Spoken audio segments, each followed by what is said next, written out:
vas partir au pied. Alléluia. En forme. Quel qu'en soit ce que tu as vécu ce matin. Vous savez, souvent en venant le matin à l'église, c'est une guerre. Amen.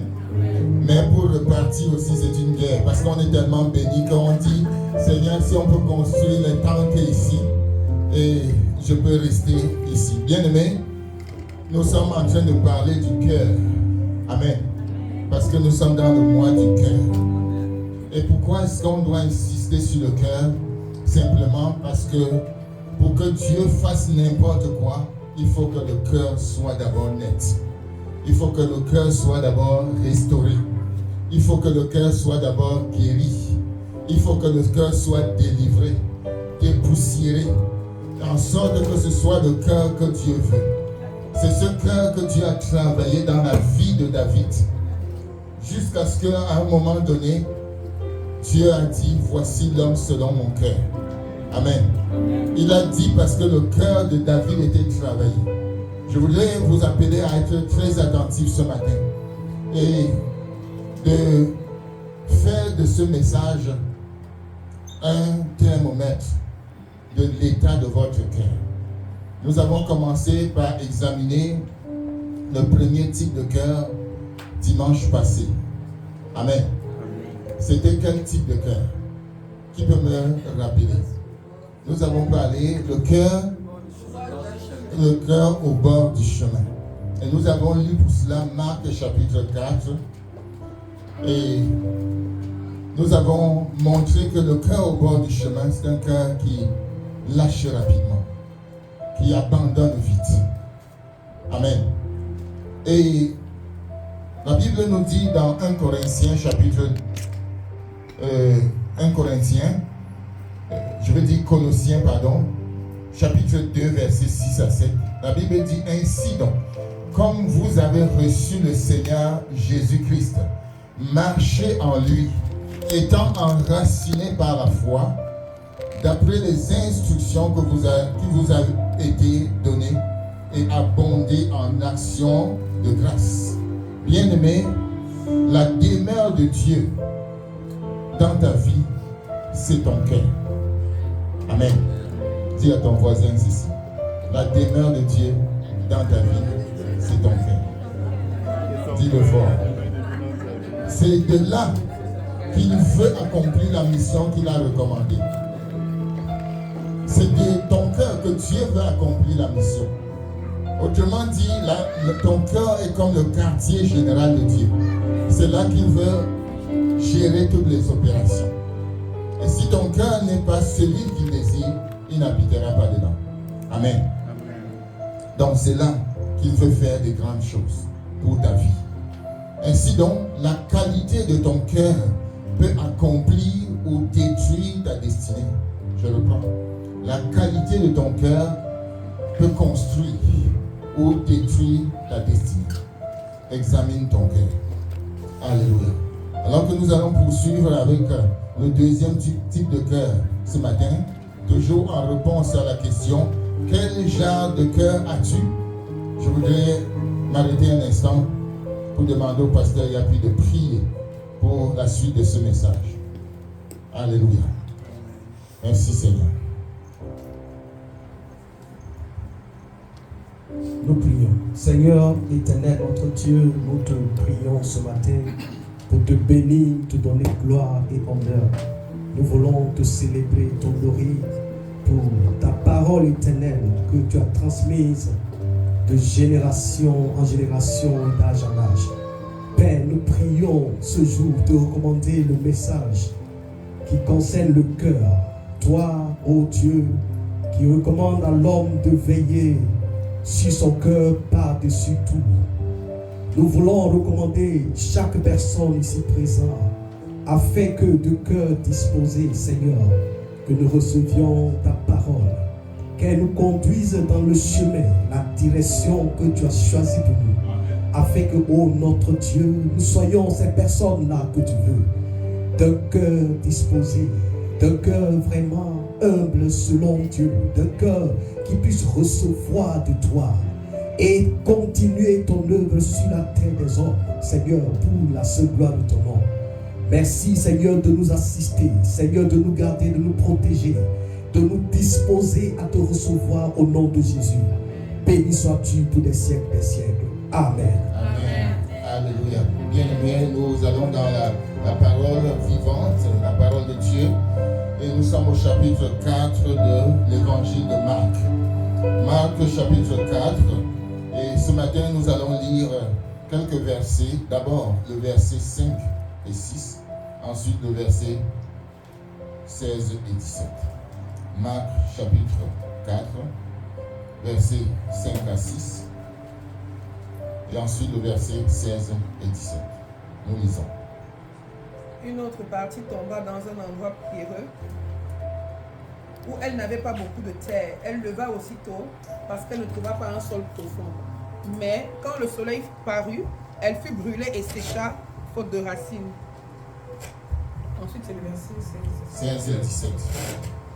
Les autres, pareillement, reçoivent la semence dans des endroits pierreux quand ils entendent la parole et la reçoivent d'abord avec joie. Mais ils n'ont pas de racines en eux-mêmes, ils manquent de persistance et dès que survient une tribulation ou une persécution à cause de la parole, ils y trouvent une occasion de chute. C'est tout. C'est tout. Merci beaucoup. Amen. Alléluia.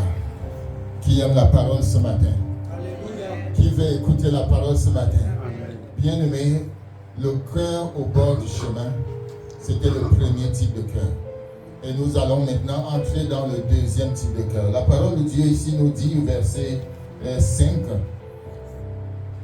une autre partie de la semence naturellement tomba dans un endroit pierreux où elle n'avait pas beaucoup de terre. Elle leva aussitôt parce qu'elle ne trouva pas un sol profond. Verset 6. Mais quand le soleil parut, elle fut brûlée et sécha, faute de racines. Verset 17. Verset 16. Les autres, pareillement, reçoivent la semence dans les endroits pierreux. Quand ils entendent la parole, ils la reçoivent d'abord avec joie. Verset 17. Mais ils n'ont pas de racines en eux-mêmes. Ils manquent de persistance. Et dès que survient une tribulation ou une persécution à cause de la parole, ils y trouvent une occasion de chute. Amen. Bien-aimés, le deuxième type de cœur que nous pouvons identifier à travers ce passage, c'est un cœur superficiel. Amen. C'est un cœur superficiel. Ce type de cœur rend difficile l'œuvre de Dieu dans ta vie. Ce type de cœur rend l'œuvre de Dieu pratiquement impossible. Parce que ce type de cœur n'est pas propice, n'est pas approprié pour que le Saint-Esprit fasse l'œuvre de transformation, de régénération, de renouvellement et même de guérison dans ton cœur. Et certaines caractéristiques émergent par rapport à ce type de cœur. Première caractéristique, c'est un cœur rocailleux, nous dit la parole de Dieu. C'est un cœur rocailleux. Que veut dire rocailleux? C'est-à-dire un cœur dur. Amen. C'est un cœur dur. Je sais que les amens ne sont pas faciles dans ce cas-ci. Mais c'est un cœur dur. Alléluia. Avez-vous déjà rencontré ce genre de cœur? De cœur dur. Ce type de cœur est rigide et dur à traiter. Il est préfabriqué et inadapté. C'est un cœur véritablement difficile à traiter. Et ce genre de cœur va toujours lutter pour maintenir son état et sa forme. Il va même chercher à maintenir sa forme. Bien-aimé, la personne qui a un tel cœur n'est pas facile à gérer. Un tel cœur n'est pas perméable à la parole de Dieu, mais cherche toujours à créer une impression. Cherche à créer une impression. Alléluia. Un chrétien ayant ce genre de cœur, bien-aimé, est toujours sur la défensive. Dis avec moi défensive. Il est toujours sur la défensive. Et c'est comme si tout ce qu'on dit est une attaque contre lui. Vous voyez? C'est comme tout ce qu'on émet comme opinion, c'est une attaque contre lui. Il va se mettre à se défendre. Amen. Alléluia. C'est comme dans un groupe d'élèves, il se passe souvent certaines choses. Et l'enseignant dit par exemple, toi qui as volé le stylo, tu vas être puni. Et tu entends quelqu'un dans le groupe, ce n'est pas moi. Vous voyez? Ce n'est pas moi. Pourtant, l'enseignant n'a identifié personne. Il est sur la défensive parce qu'il se sent coupable. Amen. Donc, un chrétien ayant ce genre de cœur se met toujours en mode d'alerte. Il est défensif. Il discute toujours pour avoir sa propre voix au lieu de se soumettre à la vérité. Au lieu de se soumettre à la vérité. Ou même simplement se soumettre à une simple instruction. Amen. Cette personne, ce genre de cœur, cherche toujours sa propre voie. S'il y a une chose à faire en commun, la personne va toujours trouver une occasion pour chercher sa propre voie. Une personne ayant ce genre de cœur, lorsqu'il est enseigné, il écoute, mais il dit dans son cœur, eh bien, je me tais pour le moment, mais j'ai mon plan, j'ai mon propre plan, et je ne veux pas simplement me faire ridiculiser. Donc j'ai mon plan. Il a déjà en tête son plan B. Amen. Autre caractéristique de cette personne, puisque c'est une personne au cœur rocailleux, il manque donc de douceur. Deuxième caractéristique, ce genre de personne manque de douceur. Ce cœur est tellement imbu de lui-même au point où il n'a pas d'espace pour l'opinion objective d'une autre personne.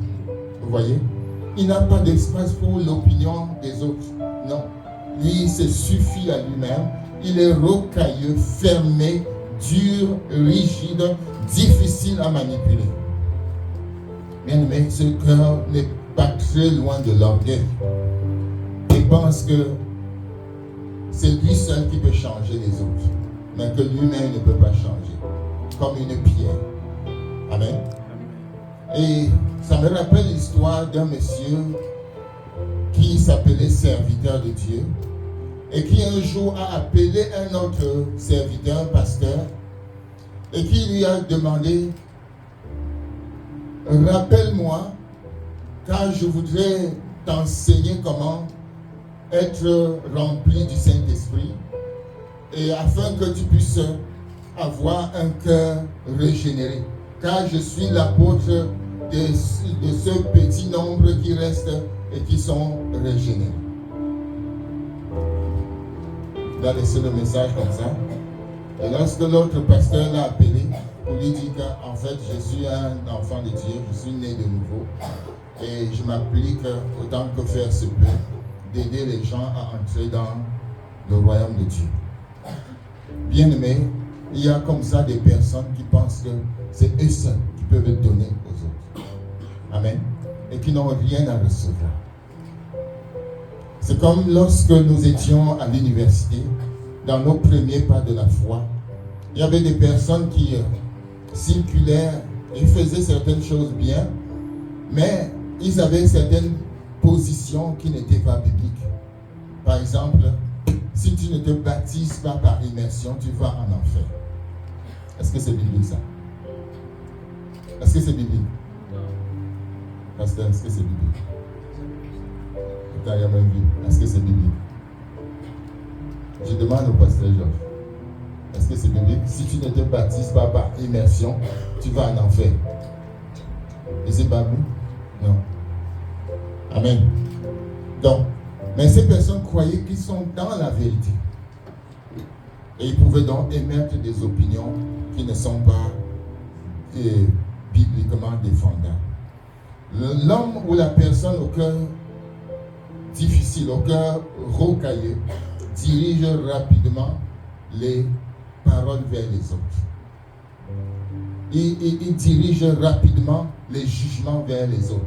il est prompt à juger les autres. Et lorsque la parole est révélée, par exemple, il va dire, ça, cette parole est certainement pour l'autre. Et non pas pour moi. C'est certainement pour mon voisin. Amen. Et il va encourager le prédicateur, dire, prêche encore. Répète-lui ça. Amen. Bien aimé, la parole qui est prêchée n'est pas pour ton voisin, c'est pour toi. Alléluia, c'est pour toi. Et la personne au cœur rocailleux, au cœur dur, fait beaucoup de bruit, un bruit sans contenu. Amen. De telles personnes manquent de patience pour se nourrir de la parole. Ils ne prennent pas le temps de s'asseoir pour manger eux-mêmes la parole, pour se nourrir de la parole. Mais ils sont pressés à enseigner. Et ils le font sans avoir expérimenté eux-mêmes la vie qui est dans la parole de Dieu. Elles essayent d'enseigner aux autres ce qu'elles n'ont pas appris. Comment est-ce que tu peux enseigner aux autres ce que tu n'as pas appris? Et Jésus disait, les aveugles qui enseignent les aveugles. Si un aveugle enseigne un aveugle, les deux vont tomber dans un trou. Amen. Donc, le cœur rocailleux manque de force pour endurer les tribulations. Nous l'avons vu au verset 16 et 17 notamment. Bien-aimés, nous savons que les arbres peu profonds tombent lorsqu'un grand vent passe. Lorsqu'un grand vent souffle, bien-aimés, ces arbres sans racines profondes vont tomber naturellement. Seuls ceux qui pratiquent la parole de Dieu deviennent robustes et résistants au vent. Nous connaissons le psaume 1, n'est-ce pas? Le psaume 1, tout le monde connaît le psaume 1. Heureux l'homme qui ne marche pas selon le conseil des méchants, qui ne s'arrête pas sur la voie des pécheurs, et qui ne s'assoit pas, qui ne s'assied pas en compagnie des moqueurs, mais qui trouve leur plaisir dans la loi de l'Éternel et qui la médite jour et nuit. Amen. Ils sont comme un arbre planté près d'un courant d'eau dont le feuillage fleurit en sa saison. Il donne son fruit en sa saison. Bien-aimés, voilà des personnes qui ont compris que être enfant de Dieu, c'est véritablement se tenir auprès d'un courant d'eau, c'est-à-dire près de la parole de Dieu. Et ce passage du psaume 1 nous enseigne que le secret pour développer une vie inébranlable, c'est de se connecter à la source, c'est-à-dire à la parole de Dieu. Deuxième type de cœur, donc, c'est le cœur superficiel. Amen. Merci beaucoup.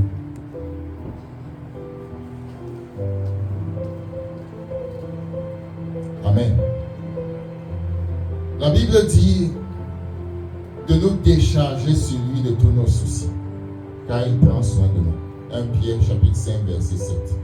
Amen. Et en tant qu'enfants de Dieu, nous devons apprendre à nous décharger sur Dieu. Apprendre à nous décharger sur Dieu de tous nos soucis. Car la personne ou l'homme ou le chrétien au cœur superficiel, la Bible dit que dès qu'arrivent les persécutions, qu'est-ce qu'il fait? Les persécutions, la personne abandonne. Et ça devient une occasion de chute pour lui. Nous devons apprendre à nous reposer dans le Seigneur.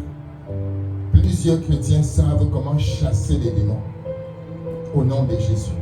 Mais ils ne savent pas comment se décharger sur le Seigneur. Tu ne peux pas jouir d'une vie chrétienne victorieuse avec des soucis dans ton cœur. Décharge-toi sur le Seigneur. Dis à ton voisin, décharge-toi sur le Seigneur. Quelle qu'en soit la lourdeur de tes fardeaux, décharge-toi sur le Seigneur. Amen. Ça peut être lourd, ça peut être pesant, mais le Seigneur te conseille, décharge-toi sur lui. Quel est ce problème qui te ténaille présentement? Quel est ce sujet qui te préoccupe? Quelle est cette relation qui est conflictuelle? Le Seigneur te dit, décharge-toi sur moi. Amen. Et Amen sont très petits ce matin. Amen. Est-ce que tu peux encore le dire à ton voisin? Je sens que tu dois le répéter à ton voisin. Décharge-toi sur le Seigneur. Décharge-toi sur le Seigneur. Est-ce que vous voulez qu'on prie avant de continuer? J'aimerais que tu te courbes un instant et que tu dis au Seigneur, tu connais ma situation. Tu connais mon fardeau. Je me décharge sur toi. Commence à le dire. Je me décharge sur toi, Seigneur. Je me décharge sur toi de tous mes soucis, de tous mes fardeaux, de tout ce qui pèse dans mon cœur par rapport à ce dossier, par rapport à cette situation qui est arrivée hier, ce matin, ou il y a quelques semaines. Je me décharge sur toi, Seigneur. Oh, je me décharge sur toi par rapport à cette relation, Seigneur, qui est difficile. Je me décharge sur toi par rapport à cet enfant, Seigneur, qui n'est pas obéissant. Je me décharge sur toi par rapport à ma situation. Seigneur, Saint-Esprit, viens faire une œuvre dans les villes ce matin, que nous apprenions à nous décharger sur toi dans le nom puissant de Jésus. Merci, Seigneur. Amen. Alléluia. Bien-aimé, le troisième type de cœur, nous sommes rendus déjà au troisième. Il y en a 4 que nous avions énoncés. Amen.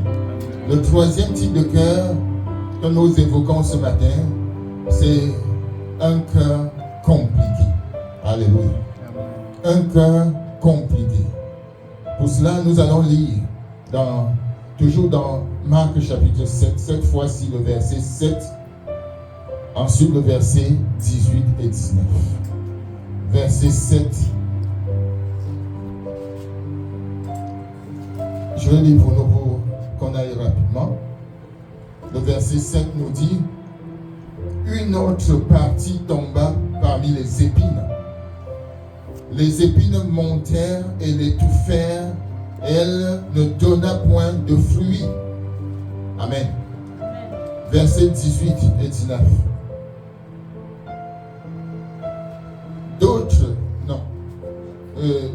D'autres reçoivent la semence parmi les épines. Ce sont ceux qui entendent la parole, mais en qui les soucis du siècle, la séduction des richesses et l'invasion des autres convoitises étouffent la parole et la rendent infructueuse. Bien-aimé, le troisième type de cœur que nous allons aborder maintenant, c'est dans le cœur compliqué. Dis avec moi compliqué. Amen. C'est le cœur compliqué. Les semences dans la parole de Dieu, dans cette parole que nous venons de lire, ont germé et ont commencé à bien grandir. Mais soudainement, les épines sont apparues et ont étouffé jusqu'à la mort cette graine. Mais Jésus explique que cela représente les chrétiens qui ont reçu la parole et qui ont cru de tout leur cœur, mais qui après, dès que survient la tribulation et la persécution, ils abandonnent. Lorsque la persécution arrive, lorsque la tribulation arrive, à cause de la parole de Dieu, qu'est-ce qu'ils font? Ils lâchent. Ils trouvent une occasion de chute. Bien-aimé, la foi d'un homme n'est valable que par rapport à la persécution et aux tribulations par lesquelles il traverse. Tu ne pourras pas connaître la foi que tu as si tu ne passes pas par les tribulations. C'est dans ces tribulations que ta foi est testée et que tu peux finalement savoir de quel genre de cœur tu es. Le cœur compliqué. Un cœur compliqué a les caractéristiques suivantes. Premièrement, c'est un cœur bon au début. Cet homme, ce cœur, cette personne qui a un cœur compliqué, au début, il commence toujours bien. C'est un bon débutant. Amen. C'est un bon débutant. Quand il y a quelque chose, quand il y a une initiative, quand il y a une réunion, quand il y a quelque chose qui vient de commencer, lui, il est là. Il dit, on va faire ça ensemble. On commence. Mais c'est un mauvais finisseur. Amen. Bon débutant, mauvais finisseur.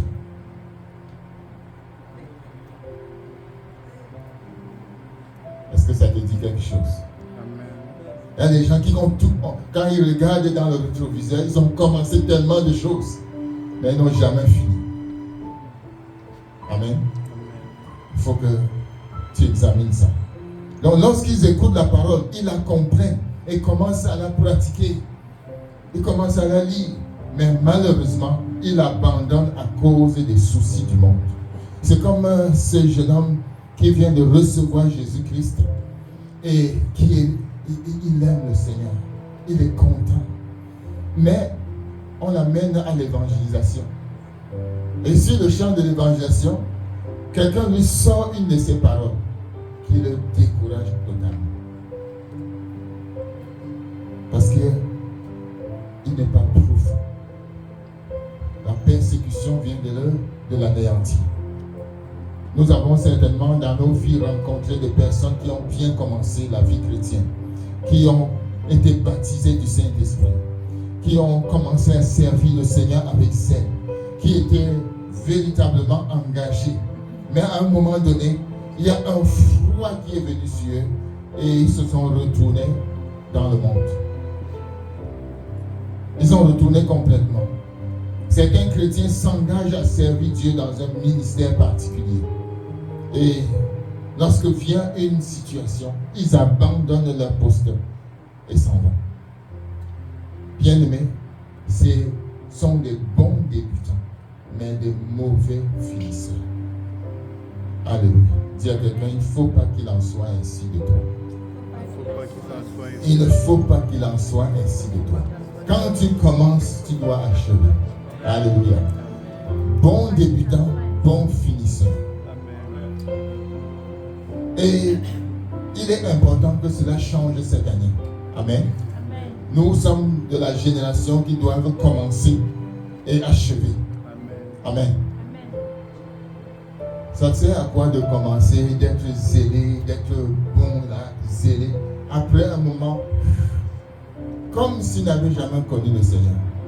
Et quand tu le rencontres en route, tu dis, mais comment c'est comment? On ne te voit plus. Il dit, non, je sers le Seigneur maintenant au nord. Vous voyez? Alors qu'il vit dans le sud.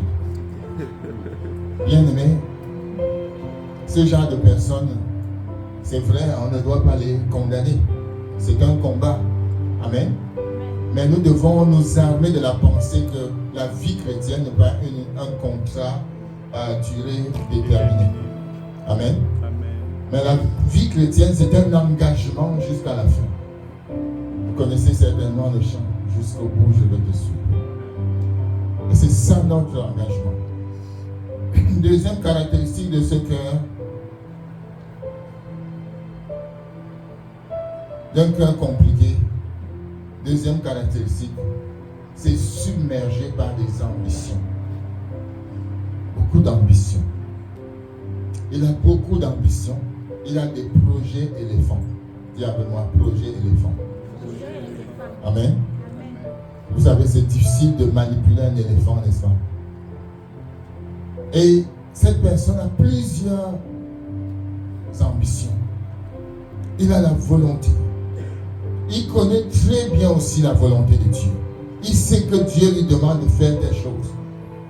Il sait que Dieu lui demande de travailler dans sa maison, de le servir proprement. Mais il est tellement rempli d'ambition qu'il n'a pas de temps pour le Seigneur. Amen. Amen. Est-ce que ça vous dit quelque chose? Amen. Bien-aimé, ils n'arrivent pas à accomplir le dessein de Dieu dans leur vie parce que leurs propres ambitions ont étouffé le projet de Dieu pour eux. Ils veulent faire telle chose, faire telle chose. La Bible parle des soucis du siècle dans ce verset. Mais en qui les soucis du siècle, la séduction des richesses et l'invasion des autres convoitises étouffent la parole et la rendent infructueuse. Vous voyez? La séduction des richesses. On veut tout avoir. Et on n'arrive plus à avoir un temps pour méditer la parole de Dieu. On n'arrive plus à avoir un temps pour prier. On n'arrive plus à écouter la voix de Dieu. Bien aimé, chaque chrétien doit écouter la voix de Dieu. Et pouvoir dire, mon Père m'a parlé. Mon Dieu m'a dit telle chose. Amen. Chaque enfant de Dieu doit pouvoir. Si tu es dans une maison avec ton parent et que tu n'entends pas sa voix, il est possible que tu sois sourd. Amen. Il est possible que tu sois sourd ou que ton père soit muet. Et qu'il n'y a plus de communication entre vous. Mais un enfant de Dieu doit entendre la voix de son père. Et lorsque nous ouvrons la Bible, Dieu se manifeste. Amen. Lorsque nous nous agenouillons, Dieu se manifeste. Bien-aimé, ne laisse pas quelque chose dans ce monde prendre la place de Dieu dans ta vie. Ne laisse pas les soucis de ce monde prendre la place de Dieu dans ta vie. Ne laisse pas les ambitions démesurées prendre la place de Dieu dans ta vie. Toute opportunité juteuse qui cherche à t'éloigner de Dieu ne vaut pas la peine. Il faut toujours prier pour dire, Seigneur, si cette chose va m'éloigner de Dieu, éloigne-moi de cette chose. Amen. Si tu es à la recherche d'un travail, tu dois faire cette prière. Seigneur, si ce travail doit m'éloigner de toi, éloigne ce travail de moi. Il n'y a pas de gens qui veulent dire Amen. Amen. Certains vont me dire, je prends d'abord, on va gérer ça après. Mais fais juste la prière de foi. Seigneur, si ce travail va m'éloigner de toi, éloigne-moi de ce travail. Ou bien éloigne ce travail de moi. Ça, c'est une bonne prière. Parce que Dieu sait ce qui est bon pour toi. Certains vont dire, non, je vais savoir gérer ça. Mais ça commence tout petit. Tout doucement. Amen. Tout doucement. Vous savez qu'ici, dans notre pays industrialisé, la régression ne vient pas comme ailleurs. Ce n'est pas parce qu'on manque de quelque chose. C'est parce qu'on a même. Amen. Et petit à petit, on glisse, on ne lit plus la parole. Petit à petit, on refroidit. Petit à petit, on ne voit plus les frères. Petit à petit, on s'habitue. C'est correct. La vie est normale. Amen. Boulot, dodo, métro. Et puis, je réalise mon rêve. J'ai mon travail. J'ai ma maison. Alléluia. J'ai mon salaire. Gloire à Dieu. Mais on ne sait plus qu'on est en fait un point de contact de Dieu pour la bénédiction de plusieurs. Amen. On ne sait plus qu'on a un instrument. C'est-à-dire on se limite maintenant à soi. Moi, ça me suffit. J'ai atteint mes buts, les projets de ma vie. Si Joseph avait pensé ainsi, vous voyez, il ne pouvait rien faire. Il ne pouvait pas aider ses frères. Il pouvait dire, j'ai atteint mon but. Je suis au sommet de la gloire. Mais il a su que Dieu l'avait placé là-bas pour un but. Et là où Dieu te place, c'est pour que tu sois un Joseph. C'est toujours comme ça. Amen. N'oublie jamais ça. Quand Dieu, en fait, Joseph est un prototype d'un homme béni pour bénir. Amen. Un homme béni pour bénir. Donc, chaque chrétien est potentiellement quelqu'un qui doit être béni pour bénir. Et dans le cas de Joseph, c'était une multitude. Et Le cœur, bien aimé, compliqué, remet toujours à plus tard. C'est ce qu'on appelle la procrastination. Remet toujours à plus tard. On va voir, on va faire ça plus tard. Est-ce qu'il t'arrive toujours de procrastiner? Ça arrive plus ou moins à tout le monde. De procrastiner.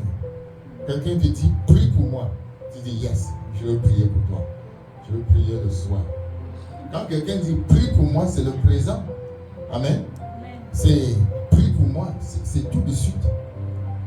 Tu ne le laisses même pas partir. Tu dis, on va lever la voix tout de suite. La foi. Amen. Tout de suite, on va prier. Parce que quand quelqu'un te dit, prie pour moi, c'est un signe d'humilité. Et il doit avoir certainement urgence. Et tu dois prier avec la personne. Certainement parce que beaucoup ne comprennent pas ce que signifie la prière.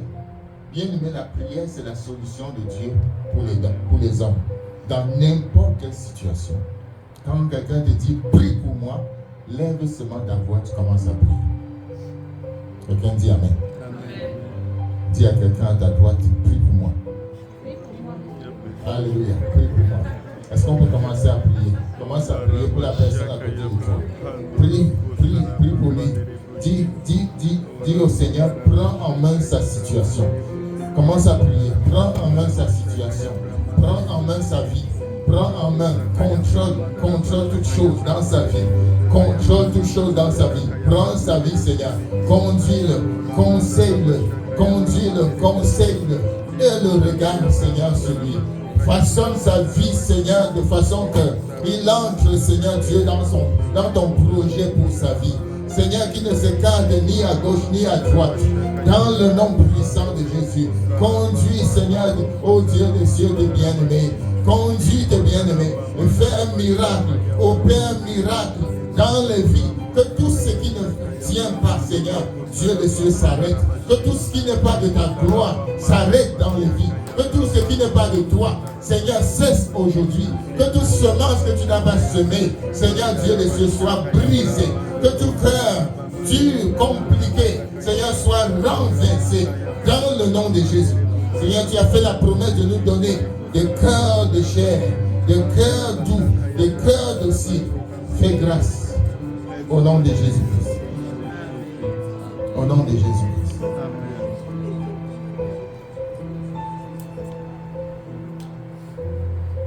Alléluia. Bien-aimé, n'est-ce pas une déception de voir quelqu'un qui a été dans la foi pendant des années et qui n'est pas différent des bébés, qui n'est pas différent des gens qui viennent de connaître le Seigneur. C'est une grande déception de poursuivre les richesses de cette terre, mais d'abandonner l'essentiel. Bien-aimé, je ne suis pas en train de vous dire de ne pas travailler. Amen. Je ne suis pas en train de vous dire de ne pas construire, de ne pas bâtir. Je ne suis pas en train de vous dire de ne pas avoir des projets. Ayez même des projets. D'ailleurs, le livre de Jérémie le dit. Ayez des projets. Bâtissez-vous des maisons. Amen. Mais il s'agit ici d'avoir l'esprit fort pour ne pas être englouti par les richesses de ce monde. Car ceux qui n'ont pas compris ces choses vont distinguer leur travail de l'église. En fait, ton lieu de travail est une église. Est-ce que tu savais ça? Dis à quelqu'un, révélation. Ton lieu de travail est une église. Amen. Quand tu es dans le lieu de travail, tu viens d'apporter la lumière là-bas. Le monde entier attend avec un ardent désir la révélation des fils de Dieu. Donc quand tu es dans ton travail, tes façons de faire apportent la lumière. Ta vie même seulement apporte la lumière. Et tu ne t'associes pas aux choses infructueuses. Tu ne t'associes pas aux ténèbres. Mais tu fais toujours les choses avec différence. En fait, tu fais ce qu'on appelle aller à contre-courant. de ce qui ne glorifie pas Dieu. Amen. Aller à contre-courant. Mais tout en faisant ce que tu dois faire. Bien-aimé, avant qu'on commence à prier, je voudrais que tu mettes un point d'honneur à combattre les soucis. Pour que ces soucis-là ne détruisent pas ta destinée. Que tu laisses Jésus porter tes soucis. Amen. Que tu laisses Jésus prendre la direction de toutes choses. Amen. Et il manquera le 4e type de cœur. Amen. Qui est le bon cœur. Le cœur fructueux. Et nous allons terminer le dimanche prochain. Je vais inviter notre frère Gilles à nous conduire, Georges, à nous conduire dans un temps de prière. Et je veux que nous, ce matin, nous prions et nous apportions nos cœurs. Chacun a pu distinguer le type de cœur qu'il a. Cœur dur, cœur superficiel, cœur compliqué. Bien-aimé, ce n'est pas une condamnation de savoir le genre de type de cœur que j'ai. Mais ce sera une mauvaise façon de vivre que de garder ce type de cœur. Ce que Dieu veut, c'est que nous venions à lui. Amen. Parce qu'il a fait la promesse de remplacer le cœur de pierre par le cœur de chair. Amen. Amen. Que le Seigneur soit nous.